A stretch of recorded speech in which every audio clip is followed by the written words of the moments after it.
Hey guys, in this video I'm going to describe what ngrok is and why we need it. I think those are both important questions to understand. A lot of people just sort of know what it does, but I think it's also really important to understand why we need it. So I'm going to first just give you a high-level overview of what it is, and then I'm going to describe to you why it's needed. So first off, like when I started to read about ngrok, I was confused, frankly, by all the resources that I came across. The ngrok.com website itself says secure tunnels. So my first question is like, what's a tunnel? What makes it secure or insecure? To localhost, I sort of know what localhost is. I want to expose a local server behind a NAT or firewall to the internet. So I don't know what NAT is. I sort of get what a firewall is, but just generally I'm pretty confused right now. So let me take a step back and give you an overview of what ngrok is. So imagine that this is me, I'm Adam. I have a website that I want to, have a server for so someone like John can see my website. What's going to happen is I'm going to use ngrok to set up a tunnel between my machine and between ngrok's server. So don't really worry about what a tunnel is right now, just imagine that it's like a physical tunnel between the two machines. And when John wants to access my website, instead of making a request to my machine directly, so instead of going directly and making a request and I respond, what's going to happen is there's going to be this sort of indirection where John makes a request to ngrok's server, and ngrok is going to forward that request through this tunnel here to my machine. And I'm going to respond through the tunnel to ngrok and send it back to John. So ngrok really is just this level of indirection. And so you're probably asking yourself, why have this interaction? Like, why not just make a request directly to my machine and get the response? Why have this interaction? And to answer that question, I'm going to have to take a couple steps back.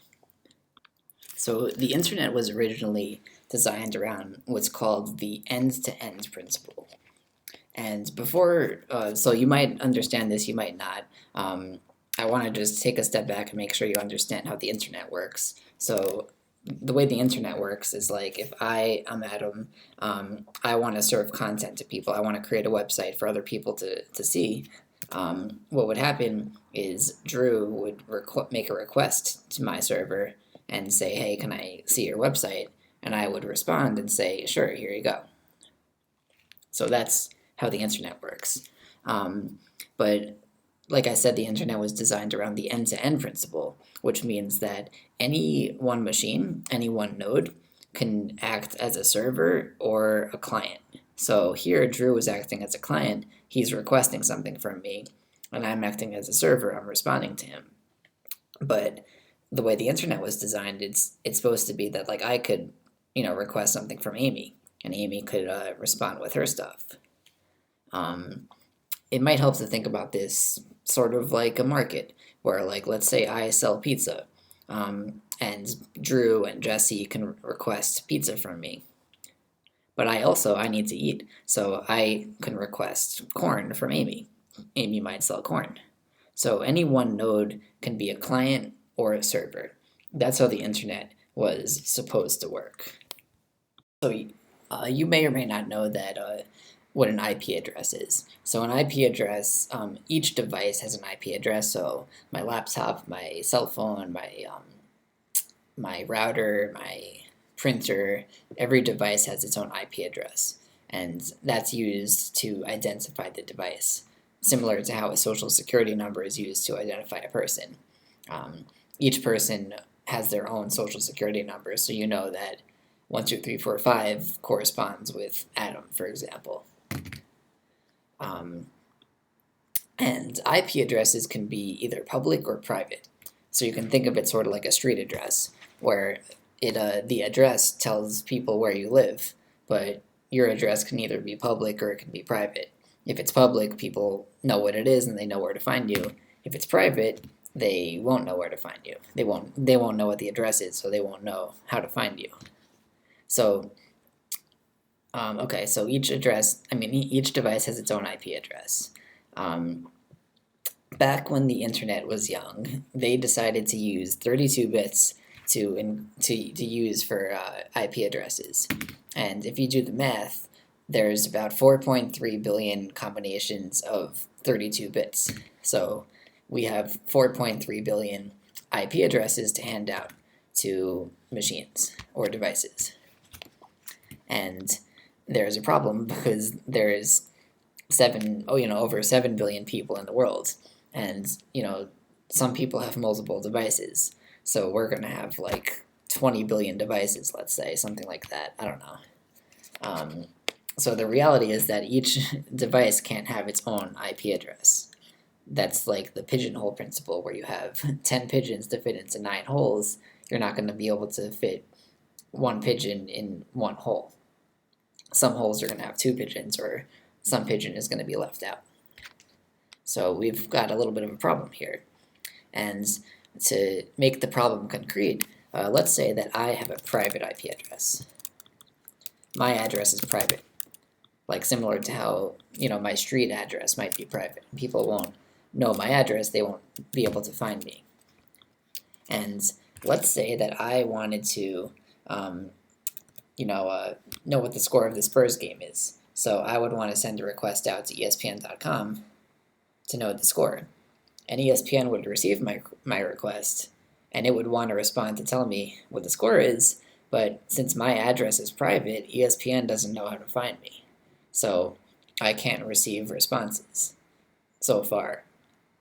There's a solution to this problem, but so far I can send requests out, but no one knows where I live, so they can't find me to give me a response. The solution here is to use a router. So if we don't have enough IP addresses to give to each one of these 4 devices in like a household, let's say this is my house, me, my mom, and my dad.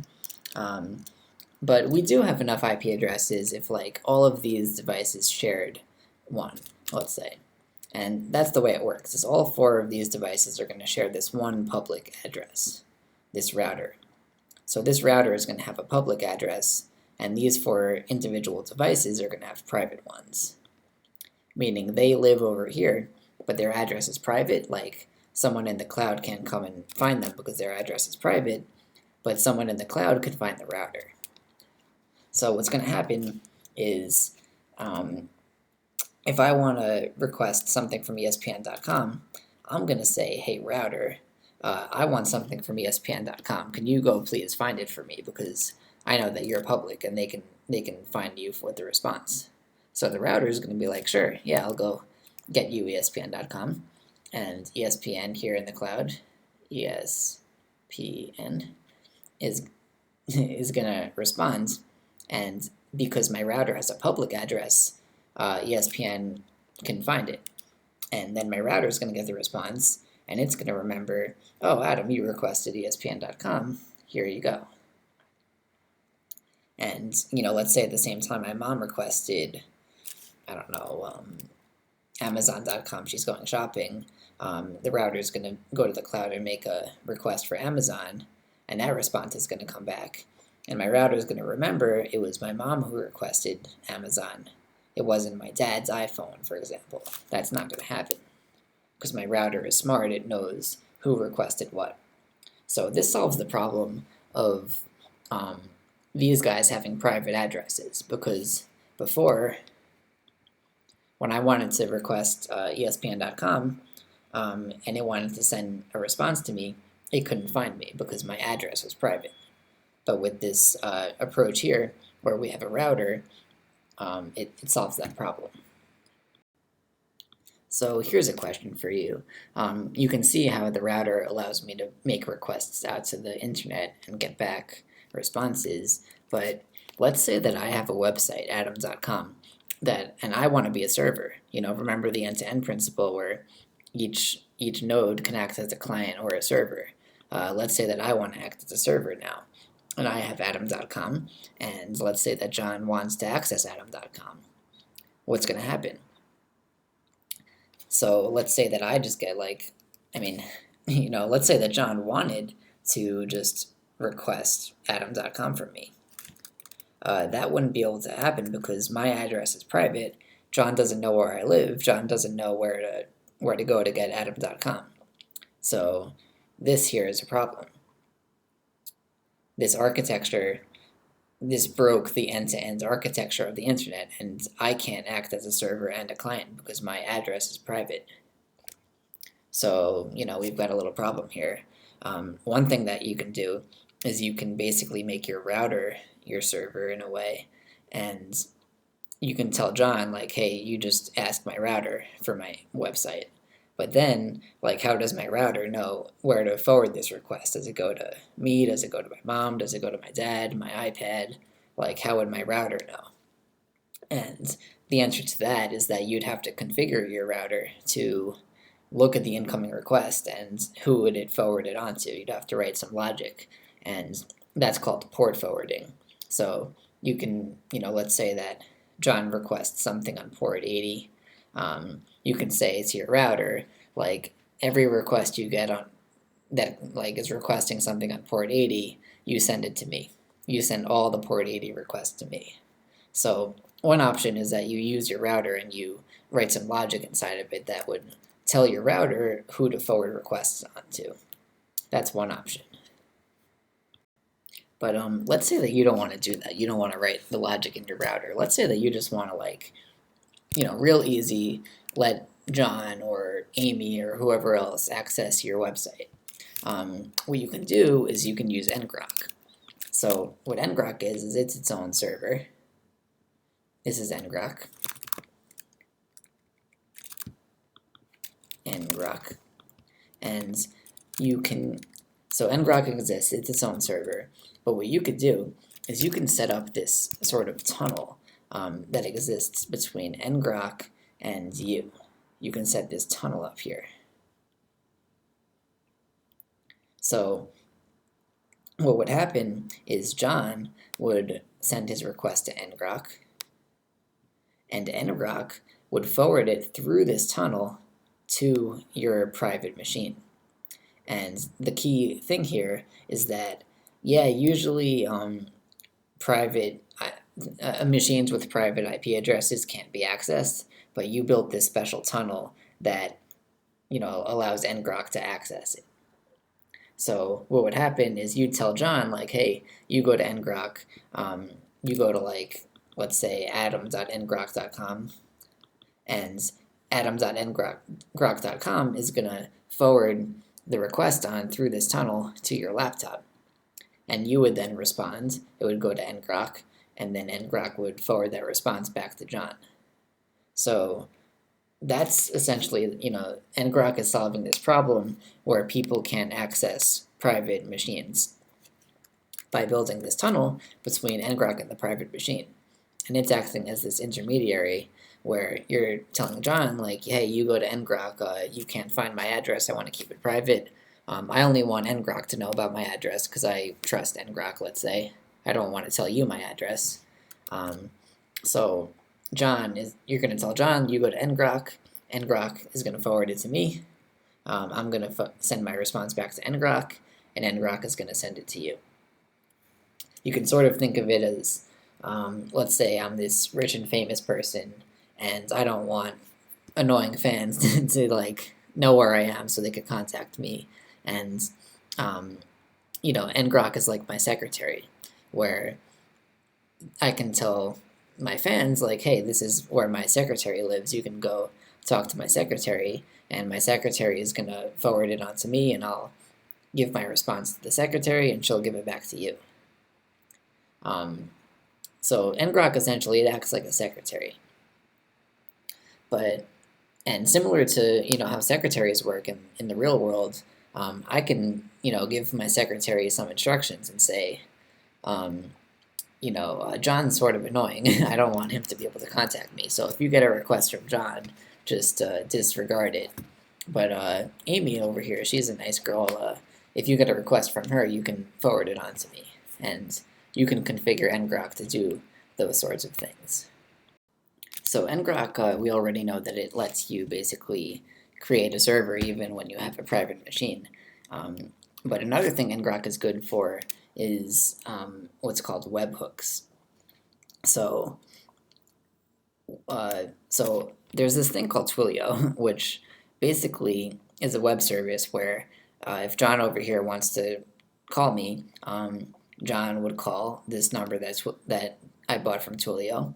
The call would go to Twilio, and Twilio would do what's called a webhook, and it knows when it gets a call to this number, it's gonna send a request to me.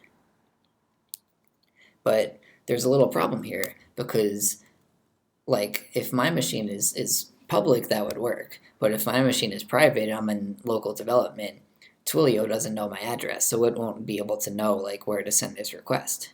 So there's often a problem where in production you have a public server, so this would work. But in development, it doesn't work because your machine is private and Twilio or the web service doesn't know who to send the webhook to. So ngrok actually comes along and solves this problem because what happens is we've got ngrok over here. Let me do this. So ngrok is up here. Ngrok. And ngrok actually is public. So you can configure Twilio to, instead of sending me the request, you can say, hey Twilio, you send it to ngrok instead because I don't want you to know where I live. Send it to my secretary, and she knows where I live. We've got this tunnel, and she's going to forward it on to me, and I'm going to send my response back to her, and she'll give it back to you. So ngrok solves this problem of webhooks where the webhook wants to go to a private machine, but it can't find the address, so it can use ngrok as this intermediary to solve that problem. So now that you have a general idea of what problems ngrok solves and what it is, let me give you a quick little demo. So I've got this Hello World website over here. I'm going to start a server on port 8000, and because I'm on my local machine, I send a request to this port, and the server responds with the content over here and displays the web page. But let's say that I want my friend Alex to be able to see this. My machine has a private IP address, so she doesn't know that address. She can't send a request to it. So what we can do is we can use ngrok to act as my secretary. And we can go ngrok http 8000. And it's connecting. And it's going to create this, so this right here, this is a public URL. This is ngrok server. So my friend can go to this public URL, and it's going to forward the request to my private one, to localhost 8000, forwarding, you can see the word even, and my local server is going to respond, it's going to send it here, and this is going to send it on to whoever requested it. So this is how it works in action. You can see hello world. And just to draw that out for you, let's draw it out. So we've got my server over here, and let's say that like this is my machine. This is my server on port 8000, and this is like my web browser. So when I go to localhost 8000, I'm inside of my machine. I know my address, so I'm just sending a request here. It's responding and it's displaying. But if someone outside over here wants to see this server, if someone out here wants to see it, they don't know where my address is, so they're confused. They don't know where to go. So what I did is I used ngrok as my public, my secretary, and I said, like, hey, if you want to see my website, you go to my secretary over here, and we know each other. I trust her. I'm gonna dig a tunnel between us, and you can tell her that you want to see my content. She'll forward it to me. I'll send my response back to her if I like you, and she'll give it back to you. And that's what happens when someone went to this URL.